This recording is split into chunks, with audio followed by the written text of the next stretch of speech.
예수님이 시몬이라는 한 바리새인의 집에 초청을 받았고 또 초청받아서 그 집에서 식사를 하고 있을 때였습니다. 그때 동네에 사는 한 여인이 예수님 곁으로 다가왔다고 했습니다. 자, 이 여인은 동네에서 죄 많은 여자, 부도덕한 여자라고 낙인 찍힌 여인이었다라고 오늘 본문에서 말하고 있습니다.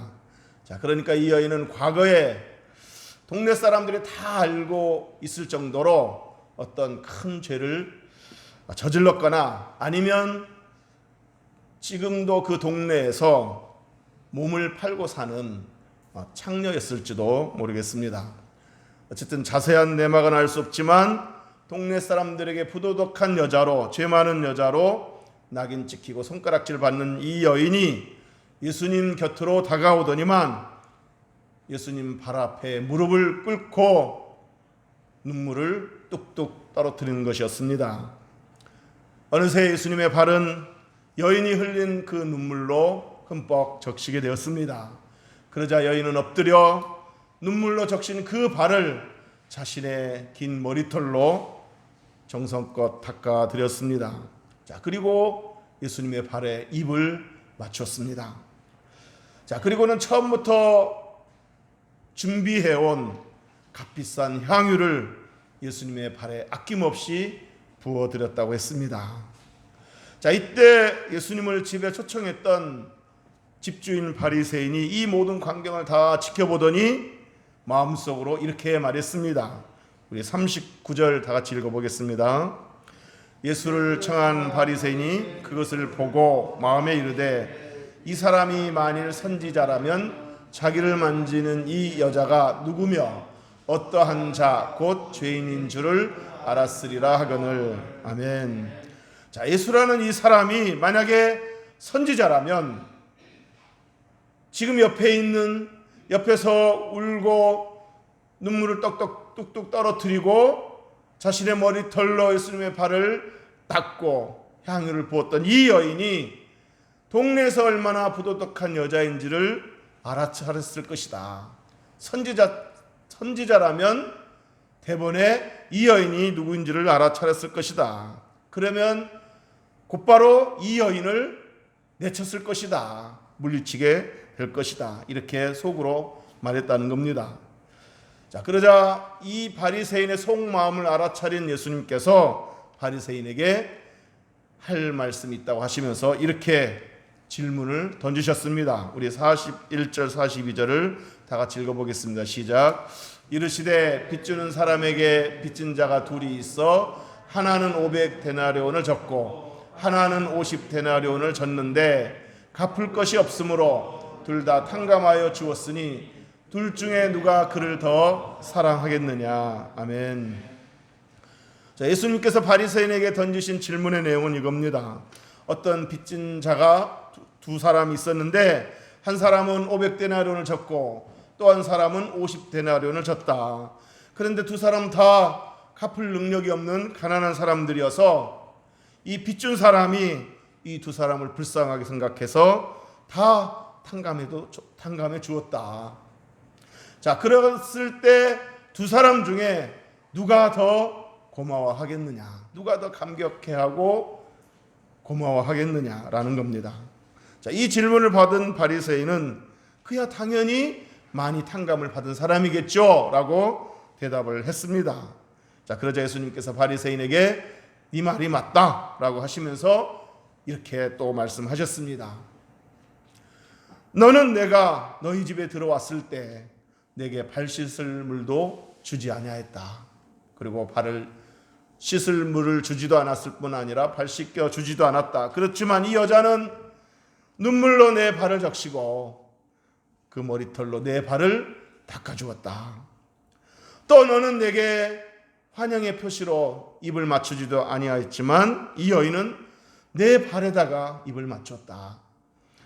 너는 내 머리에 그 흔한 감람류도 붓지 않았지만 이 여인은 값비싼 향유를 내 발에 부었다라고 말씀하셨습니다. 당시 이스라엘 풍속에는 귀한 손님이 오면 발 씻을 물을 내어주고 발을 씻겨 주었습니다. 그리고 손님의 입에 입을 맞추고 손님의 머리에 감람료를 부어 환영한다는 표시를 했습니다.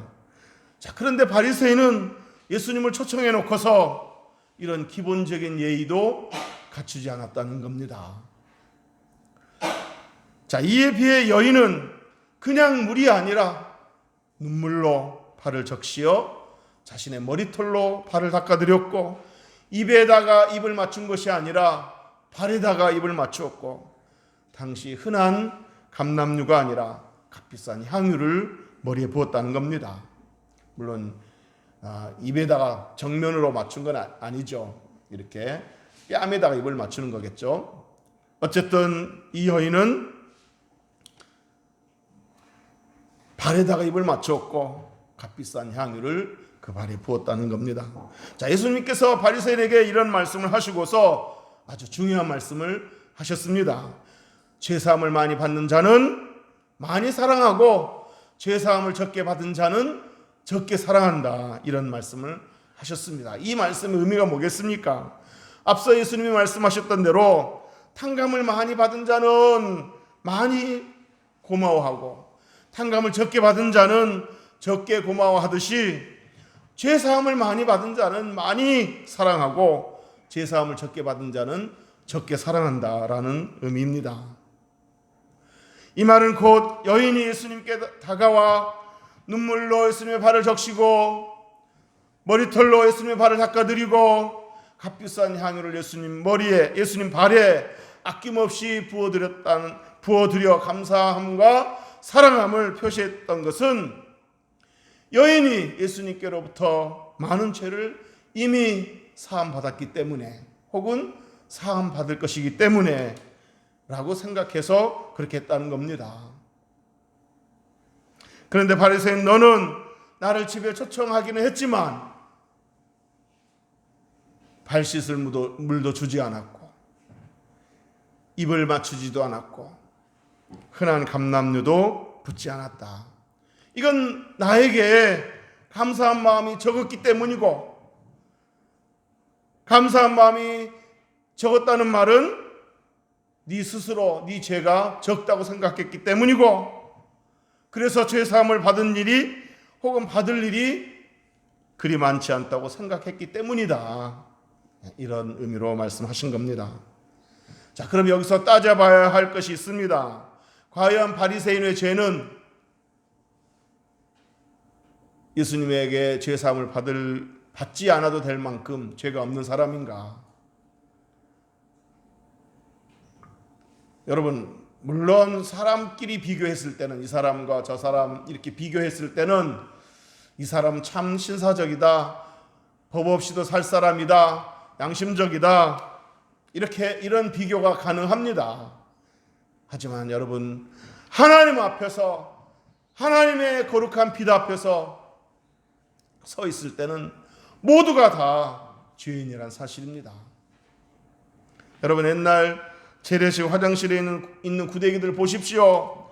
구데기는 다 더럽습니다. 사람 눈으로 봤을 때는 구데기는 다 더럽습니다. 그런데 지네들끼리 야, 좀 씻고 다녀라, 왜 이렇게 지저분하냐 하면서 자신은 다른 구데기보다 깨끗하다고 그렇게 비교할 수 있을런지 모르지만 사람이 보았을 때는 다 더러운 구데기일 뿐이라는 겁니다. 마찬가지로 하나님 눈으로 보았을 때는 인간은 다 추하고 더러운 죄인일 뿐이라는 겁니다. 본문의 바리새인도 거룩하신 하나님의 빛 앞에서 자신의 내면을 들여다보았더라면 오라, 나는 공고한 죄인으로소이다 라고 고백했을 터인데, 가슴을 치며 죄인임을 인정했을 터인데, 자신을 거룩하신 하나님 앞에서 보지 않고 동네에서 죄인이라고 낙이 찍힌 그 여자와 비교했으니 자기는 회개할 일도 없고 용서받을 것도 별로 없다, 이렇게 생각했다는 겁니다. 그러니 감사하는 마음도 없고 감격도 없고, 그러니 예수님을 초청했어도 발 씻을 물도 주지 않았고 뺨에 입을 맞추지도 않았고 그 흔한 감람류도 붓지 않았다는 얘기입니다. 그렇지만 여인은 하나님 앞에서 지은 죄가 너무 많다고 생각했기 때문에 눈물로 예수님의 발을 적셔드렸고 자신의 머리털로 그 발을 닦아드렸고 그 발에 값비싼 향유를 아낌없이 부어드렸다는 얘기입니다. 그만큼 죄사함에 대한 감사와 감격이 크다는 것이고, 그래서 그 감사와 감격에 대한 표현으로서 눈물로 그 발을 적시고 머리털로 그 발을 닦아드리고 값비싼 향유를 부어드린 겁니다. 여인은 그 죄사함에 대한 감사와 감격을 그렇게 표현하는 거예요. 저와 여러분도 하나님의 은혜에 대한 그 고마움과 감사함을 표현할 수 있어야 됩니다. 우리가 찬송가 가사에도 있듯이, CCM 찬양 가사에도 있듯이 다 표현 못해도 나 표현하리라, 그런 가사도 있듯이 이 여인처럼 뭔가 또 우리 나름대로 표현할 수 있어야 되겠습니다. 예배로 표현하고 찬양으로 표현하고 또 몸으로 표현하고 봉사로 표현하고 물질로 표현하든지 뭐든지 우리가 표현할 수 있는 최선의 표현을 다 해야 될 줄로 믿습니다. 자, 이렇게 여인이 죄사함의 감사와 감격을 이렇게 표현하자 예수님께서 이렇게 여인에게 선포하셨습니다. 우리 50절 다 같이 읽어보겠습니다. 시작. 예수께서 여자에게 이르시되 네 믿음이 너를 구원하였으니 평안히 가라 하시니라. 아멘. 너의 믿음이 너를 구원하였으니 평안히 가라. 이제 죄의식에서 벗어나고 죄에 얽매이지 말라. 이제 평안함을 갖고 평안함을 누려라. 너의 믿음이 너를 구원하였다라고 선포를 한 겁니다. 자, 여러분, 예수님께서 여인에게 구원을 선포하셨는데 이 말씀에서 오해하지 말아야 될 사실은 예수님께서 여인에게 구원을 선포하신 것은 여인이 뭔가 예수님께 어떤 행위를 했기 때문에 구원을 선포한 것이다, 이렇게 오해하지 말아야 된다는 겁니다. 눈물로 발을 적셔드렸고 발을 닦아드렸고 또 향유를 부었기 때문에 구원받았다고 선포한 것이 아니라는 겁니다. 오늘 분명히 예수님이 이렇게 말씀하셨습니다. 너의 믿음이 너를 구원하였으니 그랬습니다. 그러니까 여인이 구원받은 것은 눈물로 발을 적시고 머리털로 발을 닦아드리고 값비싼 향유를 부은 이런 어떤 그 행위 때문에 구원받은 것이 아니라 믿음으로 구원받았다는 얘기입니다. 그러니까 이 말씀을 이렇게 이해하셔야 됩니다. 이 여인이 이런 그 행위를 한 것은 뭐겠어요? 어쩌면 이 바리새인의 집에 오기 전에 그 어느 날 언젠가 이미 예수님을 만난 사건이 있었고 그 만남을 통해서 죄사함을 받은 사건이 있었음을 암시하는 거예요. 아니면 이 여인이 예수님께 다가올 때에 예수님으로부터 죄사함을 받을 것이라고 믿었기 때문에 이런 표현을 한 거다 이거예요. 자, 그러니까 예수님은 어떤 행위를 보고 구원을 선포한 것이 아니라 여인의 믿음을 보시고 구원을 선포하셨다는 말입니다. 믿습니까? 자, 여기서 잠깐 예수님께서 바리새인에게 던졌던 질문을 다시 한번 되짚어 볼까 합니다. 예수님께서 바리새인에게 뭐라고 말씀하셨습니까? 빚주는 사람에게 빚진 자가 둘이 있어 하나는 500데나리온을 졌고 하나는 50데나리온을 졌는데 갚을 것이 없으므로 둘 다 탕감하여 주었으니 둘 중에 누가 그를 더 사랑하겠느냐라고 말씀하셨는데, 자, 이 말씀을 하셨을 때 바리새인이 이 여인이 어떤 여자인지 알았으면 내쳤을 것이다, 이렇게 속으로 생각하지 않았습니까? 자, 이때 예수님께서 바리새인에게 빚 탕감에 대한 얘기를 꺼내셨다는 거예요. 둘 다 빚졌는데 둘 다 탕감해 줬다. 그러면 누가 더 감사하겠느냐, 이 빚 탕감에 대한 얘기를 꺼내셨다는 얘기입니다. 왜 이 빚에 대한 얘기를 하셨겠습니까? 그것은 죄와 빚은 공통점이 있기 때문입니다. 같은 개념이기 때문입니다. 뭡니까? 빚은 무거운 짐이고 올가매는 족쇄입니다. 저도 빚을 져봤기 때문에 잘 압니다. 그 빚이 얼마나 무거운 짐인지, 얼마나 우리를 올가매는 족쇄인지 너무나 잘 압니다. 당시에도 빚을 못 갚으면 노예가 되든지 감옥에 들어가든지 해야 됩니다. 그런데 죄도 마찬가지라는 얘기입니다. 죄를 지으면 죄의 노예가 되고 사탄의 노예가 됩니다. 결국 영원한 감옥, 지옥 형벌을 면치 못하게 됩니다. 이처럼 죄와 빚은 성질이 같습니다. 같은 개념이고 공통점이 있습니다. 여러분, 예수님께서 주기도문을 가르쳐 주셨을 때 우리 죄를 사하여 주옵시고 라고 가르쳐 주셨는데, 헬라어 원문에는 이 대목을 이렇게 되어 있습니다. 우리가 우리 채무자에게 빚을 탕감해 준 것 같이 우리 빚을 탕감해 주옵소서, 이렇게 되어 있습니다. 영어 성경에서도 주기도문에 나오는 이 죄라는 단어를 빚, 데트, 빚이라고 번역을 해놨습니다. NIV, KJV, NASB 다 빚이라고 번역해 놓았습니다. 데트라고 번역해 놓았습니다. 예수님이 십자가에 못 박혀 죽으실 때에도 다 이루었다라고 말씀하시지 않았습니까?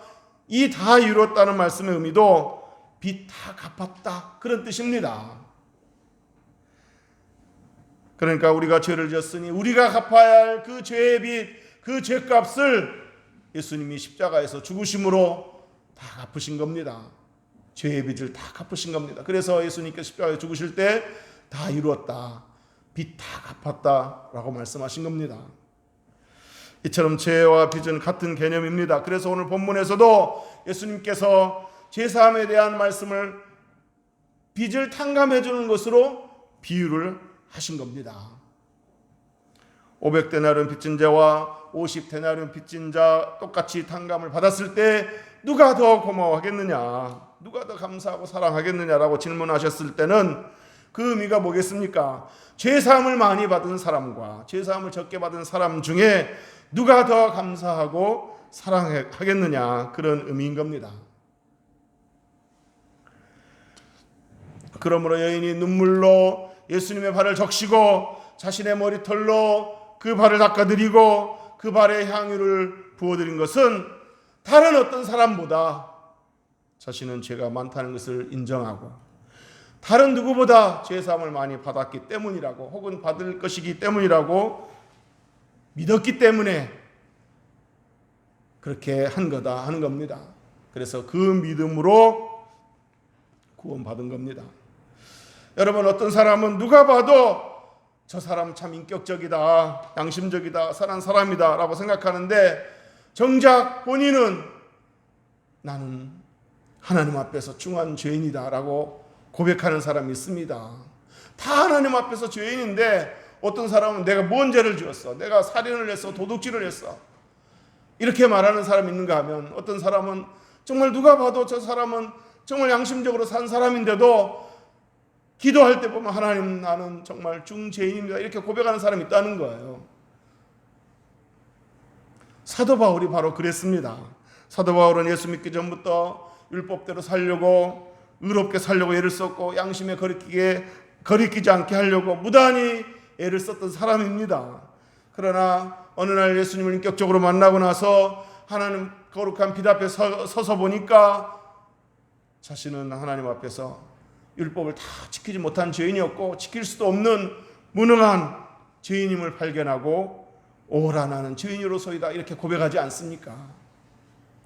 바울은 생애 말년에도 더 성화되었음에도 불구하고 고백하기를 나는 죄인 중에 괴수다, 이렇게 고백을 했습니다. 뭘 말해주는 거겠습니까? 하나님의 은혜와 사랑을 깊이 알면 알수록 자신은 한없이 연약한 죄인임을 고백하지 않을 수 없다는 얘기입니다. 오직 하나님의 은혜로만 구원받을 수 있고 제사함 받을 수 있는 전적으로 부패하고 타락한 죄인임을 더 자각하게 된다는 겁니다. 그러니까 똑같이 죄를 지었어도, 똑같은 죄인이어도 내가 뭔 죄를 지어 싸고 죄의식을 전혀 못 느끼는 사람이 있는가 하면 정말 하나님 앞에서 나는 큰 죄인이다 이렇게 고백하는 사람이 있는 건 뭐겠어요? 하나님의 빛 앞에서 자신을 들여다보았느냐, 하나님의 은혜를 얼마나 깊이 깨달았느냐, 그 차이라는 겁니다. 저도 학생 시절에 담당 전도사님이 오직 믿음으로 공짜로 값없이 구원받는다, 구원받는 것은 우리가 할 수 있는 일이 아무것도 없다, 오직 믿음으로 구원받는다, 공짜로 구원받는다 이렇게 가르쳐 주셨을 때 내가 담당 전도사님께 이렇게 이의를 제기했습니다. 전도사님, 예배 끝나고 나서 그래도 내가 공을 쌓아서 내가 어떻게 좀 선행을 해서 그렇게 해서 구원을 받아야 뭔가 구원받았다는 보람이 있고 기쁨이 있지 않겠습니까? 이런 얘기를 했습니다. 그때 그 전도사님이 네가 아직 은혜를 뭘 몰라서 그런다, 덜 깨달아서 그런다, 그렇게 가르쳐 주셨던 기억이 납니다. 정말 나중에 살아가면 살아갈수록 저의 생각이 얼마나 어리석었고 무지한 생각이었는지를 알게 되었고, 하나님의 은혜와 사랑을 깨달으면 깨달을수록 누구보다 더 형편없는 죄인임을 알게 되었습니다. 하나님 은혜와 예수 그리스도의 십자가 공로 아니었다면 죽었다 깨어나도 구원받을 수 없고 이 죄의 빚을 다 갚을 수 없고 영영 지옥 형벌을 면치 못하게 되었을 거라는 사실을 절실하게 느끼게 되었습니다. 그래서 지금은 정말 하나님의 은혜로 십자가 보혈의 공로로 구원받을 수 있다는 사실이 얼마나 감사한지, 그러니까 죄 안 지어야 구원받는 것이 아니라 죄 용서함 받아야 구원받는다는 이 진리가 얼마나 감사한지 모릅니다. 믿음으로 값없이 구원받을 수 있다는 이 사실이 얼마나 감사한지 모릅니다.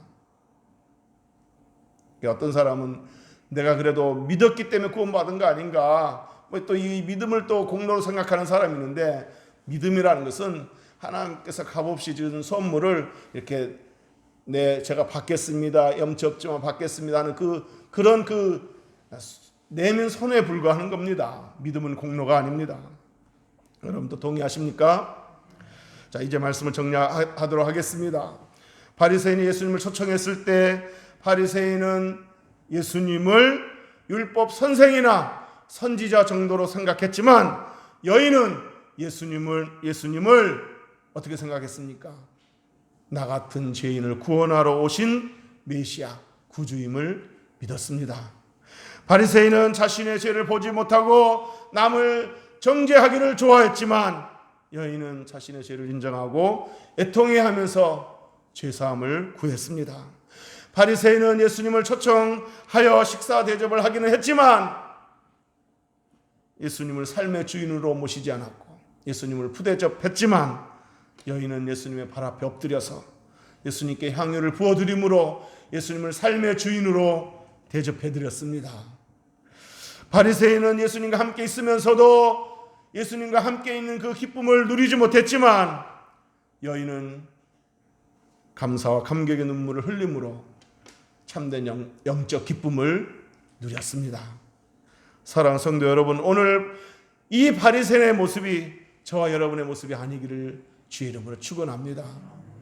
바리새인처럼 집에는 모셨지만 모셔놓고 푸대접해드리고 그분과의 교통도 없고 그분이 주시는 그 즐거움도 누리지 못하는 이 바리새인의 모습이 아니기를 주님의 이름으로 축복합니다.